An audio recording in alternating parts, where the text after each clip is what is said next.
Well, a good chance for showers and thunderstorms will take us through our Monday night and into our Tuesday. But before that happens, we're going to have a much warmer day, even than it was for today, which in turn was much warmer than it was on Saturday. Highs will be in the 70s on Monday.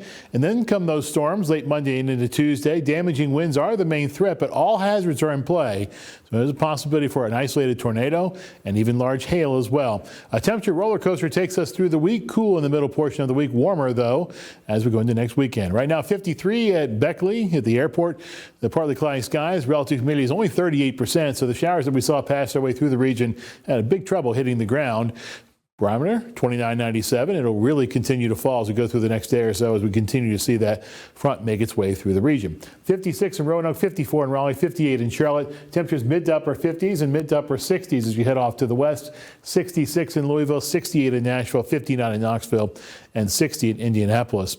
The regional satellite radar does show those showers that tried to make their way through the region. Again, we had some wet pavement at our Oak Hill studios here at WOAY, but for the most part, most of these showers did not hit the ground, but the showers will begin to certainly hit the ground as we go through the day tomorrow. Let's go ahead and zoom in now to give you an idea what that futurecast looks like as we go through our day tomorrow. Notice that as we go through our Monday morning commute, things looking pretty good. The clouds are going to begin to roll into the region, so it won't be as clear tonight as it was last night. And then, look at this. This is Monday night at 11. This is a fairly strong line of thunderstorms that'll make its way through the region according to our futurecast. Now, the good news is that ahead of this, we don't see those little pop-up storms. We don't see those super cellular type storms, but this right here will likely have damaging winds associated with it and perhaps some large hail as well. We'll track it for you as we go through the night, as we go through Monday night and into our Tuesday morning. By Tuesday morning commute, things looking pretty good. Chance for showers comes back into the forecast. So as we go through our Tuesday afternoon commute possibly, and then as we go through our Wednesday morning, there's a possibility for some of that to change over to snow as cold air is being pulled into the region from the Canadian provinces, eastern Canadian provinces that is, and the Canadian Maritimes as well. So our severe outlook as we go through the next day or so, there it is right there, basically bisecting the area. The area to the north here is in a slight risk for severe thunderstorms. The area here has a marginal risk. So there is still a risk almost all the way down to the state line, almost all the way through the area. But the better chances are to the north of Beckley up towards Oak Hill and eventually into Fayette County.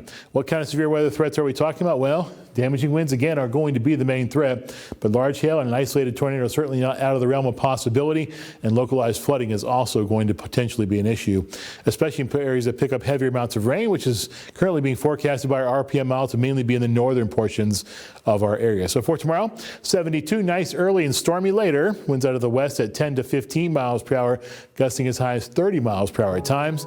Our 7-day forecast, high temperatures are going to drop off after sitting in the low 70s tomorrow to the middle 50s by Tuesday and Wednesday. That's closer to where they should be. And as we go through the remaining portion of our extended forecast, we're going to see those temperatures rise back up. First, it's lower 60s, and then lower to middle 70s are back Friday, Saturday, and Sunday. Chance for showers, though, takes us into our Easter weekend and out of it, too. Those rise up into the lower to middle 50s.